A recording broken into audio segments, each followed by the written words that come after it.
అందరికీ వందనాలండి. ఎలా ఉన్నారు? అందరూ బాగున్నారా? దేవుడు ఎంతవరకు కాచి కాపాడి మరొక రోజును అనుగ్రహించినందుకు కృతజ్ఞతలు. ఈరోజు ఆయన వాక్యాన్ని మనం ధ్యానించుకుందాము. తల్ల ఉంచండి, ప్రార్థన చేసుకుందాం. సకలాశీర్వాదాలకు అనుభూతులైన మా ప్రియపల్లకి ఇంతవరకు కాచి కాపాడినందుకు కృతజ్ఞతలు. ఇక్కడ కాచి కాపాడి వాక్యం ద్వారా ప్రతి ఒక్కరితో మీరు మాట్లాడమని నజరేయుడైన యేసుక్రీస్తు నామములో అడిగి వేడుకుంటున్నాను తండ్రి. ఆమేన్. ఆయన యొక్క పరిశుద్ధ వాక్యాన్ని మనం ధ్యానించుకుందామండి. ఎస్తేరు గ్రంథము 8వ అధ్యాయము 16వ వచనాన్ని మనం ధ్యానించుకుందాము. ఎస్తేరు గ్రంథము 8వ అధ్యాయము 16వ వచనాన్ని మనం ధ్యానించుకుందామండి. మరియు యూదులకు క్షేమమును, ఆనందమును, సంతుష్టియు, ఘనతయు కలిగెను. చూడండి, ప్రతి ఒక్కరూ కోరుకునేది సంతుష్టి, ఆనంద, సంతోషం, క్షేమం, ఘనత. దేవుడిచ్చే ఘనతను నీవు కోరుకుంటున్నావా? దేవుడిచ్చే సంతుష్టిని నీవు కోరుకుంటున్నావా? దేవుడిచ్చే క్షేమాన్ని కోరుకుంటున్నావా? లేక నాకు ఈ క్షణ కాలము క్షేమము కావాలని కోరుకుంటున్నావా? ప్రియ ఆత్మీయ జనాంగమా, ఈ ఎస్తేరు గ్రంథాన్ని మనం చూసినట్లయితే యూదులని దేవుడు ఎంచుకున్నవాడు. యూదుల్ని ఆయన యొక్క హామాను ఏం చేయాలనుకుంటాడండి? హతము చేయాలనుకుంటాడు, చంపాలనుకుంటాడు. మొర్దెకైను ఉరి తీయించాలని ఉరికొయ్య కూడా చేస్తాడు.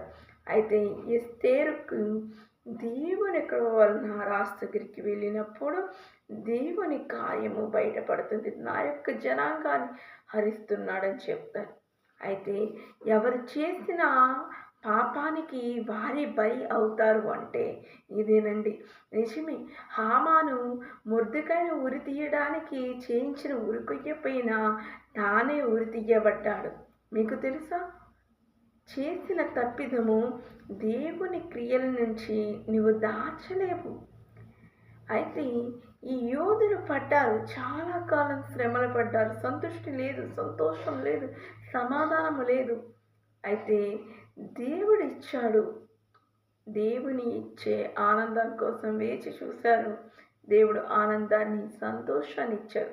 వారికి ఏం కలిగింది? ఒకసారి మరలా ధ్యానించుకున్నాను. మరియు యూదులకు క్షేమమును, ఆనందమును, సంతుష్టియు, ఘనతయు కలిగెను. ప్రతి ఒక్కరికి కావాల్సింది ముందుగా క్షేమం కావాలండి. ఒక మనిషి బ్రతకాలి అంటే క్షేమంగా ఉండాలి. క్షేమంగా ఉంటేనే కదా ఏ పనైనా చేయగలుగుతాం. క్షేమం అనేది మనకు కావాలి. మన ఇళ్లకు దేవుని యొక్క కంచె కావాలి. రెండోదిగా ఆనందం.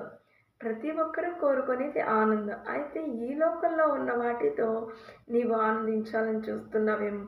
ఈ లోకంలో ఉన్నవి కొంత సమయం వరకే ఉంటుంది. అయితే దేవుడిచ్చే ఆనందం అది శాశ్వత ఆనందం. ఆనందించుడి, మరలా చెప్దును ఆనందించుడి అని ఫిలిప్పీయులకు రాసిన పత్రిక 4వ అధ్యాయం 4వ వచనంలో రాయబడి ఉంది.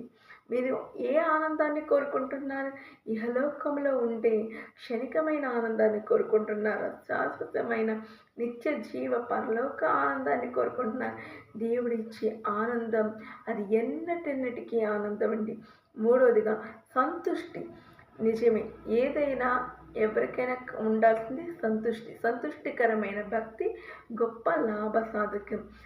దేవుని మీద భక్తి క్రియ అనేది ఉండాలి. ఇవన్నీ ఉన్నప్పుడు దేవుడు మనకిచ్చే ఘనత అది ఎన్న తగినదండి. మొర్దెకై రాజుని కాపాడాలని చూసి రాజును కాపాడినప్పుడు ఆయనకి ఘనత రాకుండా హామాను తీసుకున్నాడంట. అయితే రాజుకి చివరికి కొన్నాళ్ళ తర్వాత తెలిసినప్పుడు ఘనపరచాలి కదా అని హామాను అడిగినప్పుడు ఏం చేయాలి అంటే హామాను తనకే అనుకున్నాడు. ఘనపరచాలి, ఊరేగించాలి అన్నప్పుడు అయితే మొర్దెకైని ఊరేగించండి అన్నాడు. అయితే తాను చేసిన క్రియ యూదుల్ని చంపాలని చేసిన కుట్రకు తానే బలి అవుతాడని తెలుసుకోలేకపోయాడు. మొర్దెకైని చంపాలి, యూదుల్ని హరించాలి అని దొంగ శాసనాలు రాయించి రాజు చేత ముద్రలు వేయించుకున్నాడు. కడకి తాను చేయించిన ఉరికొయ్య పైనే హామాను మరణించాడండి. ప్రియాత్మీయ జనాంగమా, నీవు చేసే చెడు కార్యము ఎవరు చూడట్లేదులే అని అనుకోకండి. దేవుడు ఖచ్చితంగా చూస్తున్నాడు.